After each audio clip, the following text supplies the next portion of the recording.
Welcome to this episode of Pottawattamie County Roots. I am Todd Studer, and we are on location. We are actually in the Masonic Temple in Council Bluffs right now because Cobiah Lodge number 631, right here, I am a member of this, is putting on a lunch today for firefighters, first responders, emergency management, and that's what Gabe Barney is here to talk about today. Good to see you again. Yeah, I think the first time we met was at this event last year, wasn't it? I think it was, yeah, and then it was kicked off after that. We're hitting it hard after. Yeah, it's kind of a cool thing, though, it's that very cool, yeah. Masons do, that I want to make sure that all you guys know that we appreciate the hard work that you put in, everything that you do, not just for the community that we're in right now, but the communities around the county, and we're grateful for that hard work. And this is just a small little thank you to be able to do that. So what's the latest? What's going on over in your office? Well, we're finally out of winter. Ended up being pretty mild for the most part. Had a couple stragglers there at the end that caused a little bit of stuff, but now we're kind of making the full switch into severe weather season and kind of moving our battle rhythm into that more so, getting our resources ready just in case we have to deploy anything for some large-scale events. But, yeah, we're kind of making a switch to that and changing up a few of our office rhythms to adapt to that. But that's kind of the world of emergency management nowadays. We just recently we had an event that it was looking like it could have some possible with severe weather. Yep. Did we get much out of that? Was any place in the area? Because I know that there was a tornado sighted south in Fremont County, I think. It was Fremont County. But didn't really see anything here, did we? No, there's nothing here. We did have the EOC activated, so we're actively monitoring it. Had some people in there that were kind of looking at the stuff from the west going east, and that's kind of the way that we monitor from there. We'll look at our different avenues, whether it be National Weather Service, some of our third-party weather partners, as well as like the Aries ham radio groups, where they have connections over there on the western or eastern part of Nebraska, west of here.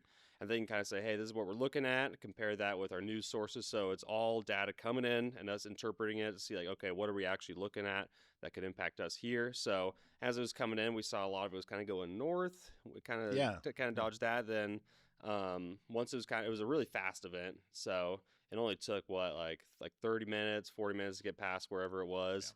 A little bit of hail, no damage that we saw reported for anything, but it was a pretty successful event for us to kind of, we switched from operations so much from going to like wildfire, that type of stuff in the fall when it's dry with crops and dealing with that, to it's like snow emergency declarations, going through the fun winter stuff, and then straight into the severe. So it was a good transition point for us, whereas getting our feet back into it, getting our feet wet, and remembering how to do that stuff again. Because you can talk about it all day until you do it, then it's different. Very good point that it is preparing is one thing, but real world execution, that is what you are preparing for. And that's when you find out just how good of a job did we do getting ready for this. And you mentioned dry in the fall. It's kind of dry now. So you kind of really have a couple of things going on. Yeah, that's true. We do kind of keeping that on our radar for the different weather models that are coming out and say, hey, we could be seeing a pretty dry May coming up. So it's kind of a critical time. We had last year the regional water incidents where they were running out of water kind of in the eastern parts of the county. And so we had to transition a lot of our operations over to some water management and still balance that with, severe weather, whatever incidents might come up at the same time too. So yeah, we have that kind of on our radar that it could be an incident kind of upcoming this next month, couple of months. So we'll have to pay close attention to it. If you have a leak, a clogged drain, or even if you're planning a big remodel, Waldstein Plumbing in Council Bluffs has you covered. With fast, reliable service and expert craftsmanship, handling everything from small repairs to major installations. They're locally owned and trusted and take pride in doing the job right the first time. Residential or commercial, big or small, when plumbing problems strike, they're the ones to call. Visit waldsteinplumbing.com. Are you looking to grow your business or bring new jobs and investments to Southwest Iowa? Advance Southwest Iowa Corporation is the economic development organization for all of Pottawattamie County. Advance connects entrepreneurs, innovators, and established companies with resources, incentives, and strategic support to launch, expand, and thrive right here in our region. From site development to small business programs and community partnerships, Advance Southwest Iowa helps build a stronger local economy. Visit advancesouthwestiowa.com to learn more and get involved. How are you, or how do you prefer that people get this information from you? What's the easiest way for them to be able to do that? So we have a couple different routes. The easiest one that I would say, and that's because it goes through our office, would be Alert Iowa. We're the administrators for that local program. And you can go to our website, pottcounty-ia.gov, click on emergency management. Right up front, we have sign up for Alert Iowa. And that will give you different alerts for whether it be a severe weather event, whether it be a large closure of some sorts, or it can honestly be any emergency focus alert right now. And we kind of spoke a little bit earlier about this, that we are going to start transitioning over to city and administrative alerts Okay. for certain circumstances. We've been working with local jurisdictions to figure out the best way to kind of get that reporting coming in for if there is like, hey, we want our people to know about this event that's coming up in our city, whether that be for their planning purposes or something they're interested in doing. Is So, this something that is just designed for emergency situations, or let's say there was a planned closure? Would that information be on there? yep, now it will be. Okay. Beforehand, not so much. It would have to include kind of the way that the messaging goes out. It has to say like urgent or emergency, whatever that may be. Start figuring out what that messaging looks like. But yeah, it will start to include more of the things that affect people's everyday lives as opposed to the once in a while big emergencies that they need alerted for. That's actually a good thing because there have been times that, say, construction was going on inside of town. I was having a hard time finding a path to get to the other end of town because every path that I knew I had to turn around because there was some kind of construction and the road was blocked. So having access to that information, because it can turn into an emergency situation. I was not in an emergency at the time. I just trying to get home, but it could have been if somebody was needing to get someone to the doctor or to get someone to the hospital and they weren't aware of the closure. So I can definitely see a value to that. Oh, I agree. I think it'll be good for us.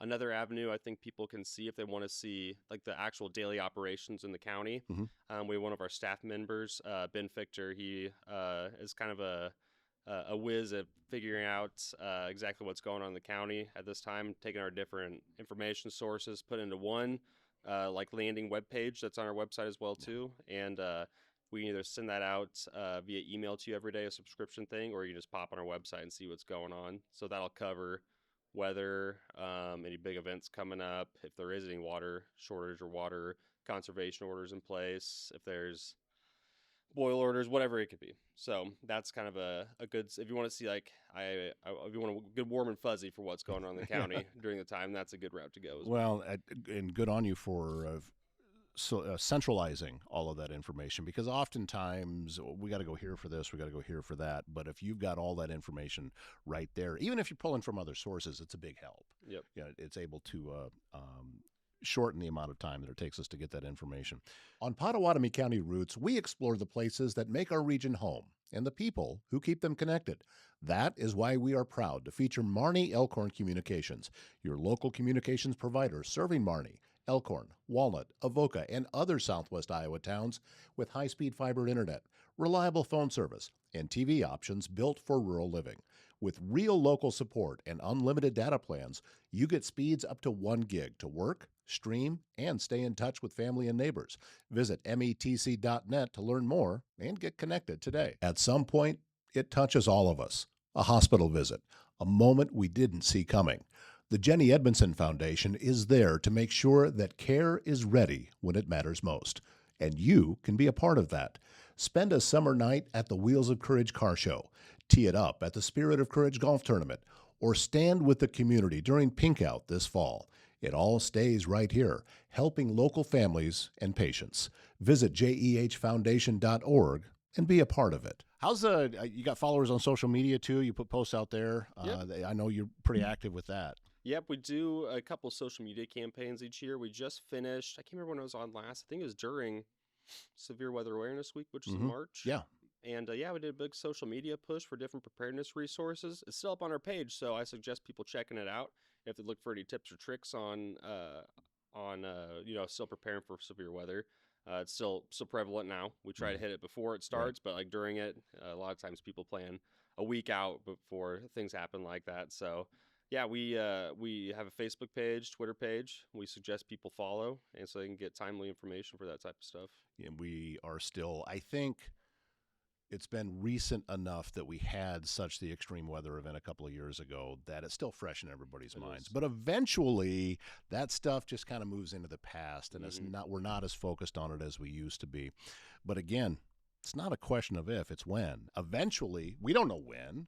Could be next year, could be 10 years from now, 20 years, doesn't matter. The when is going to eventually show itself. Yep. Unfortunately, it is.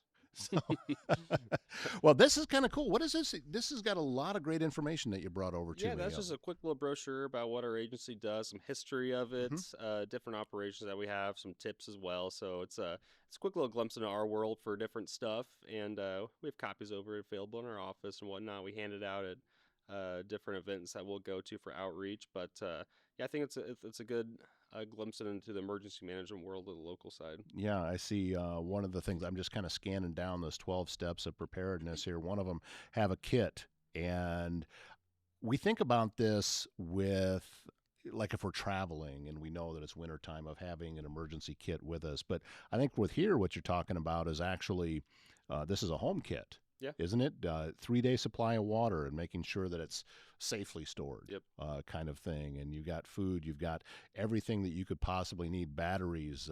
And this is some really great information that you have compiled and being able to put on here. Inventory your household belongings. We just had someone on the Council Bluffs Today show that is, she handles recovery, like, if disaster happens, she comes in and helps to restore things and bring it back. And that's one of her big things, is you need to know what you have. Yep. And because otherwise it's just gonna you're guessing at that point when you're at your worst situation or worst mentally. And checking those smoke alarms, carbon monoxide detectors, check those as well. A lot of things. You even went all the way down to saying establish an emergency fund just in case. Yep. I mean, this is a very comprehensive thing that you guys have put together here. So thank you for bringing this over. And it's all available on our website too for those tips and whatnot as well. So we got a good little landing page with that information if anybody needs it to access it at any time. Well, we're grateful for everything that it is that you're doing. And this, anytime you get a chance to get out of the office, I would think that that's probably a good thing too. Yeah, right? even if it is a little walkover. yeah, you just walked over here, right? Yeah. It was about a block and a half or so. It's twice as far as I normally have to go for your guys' office. That's true. Yeah, you're usually just right across the street, which is you're welcome anytime that you want to come in and talk with us. And we're grateful to be able to push some of this information out. So if anything else comes up, please keep us in mind. We'd love to just another voice for you to be able to get that out, because there's a lot of folks and a lot of organizations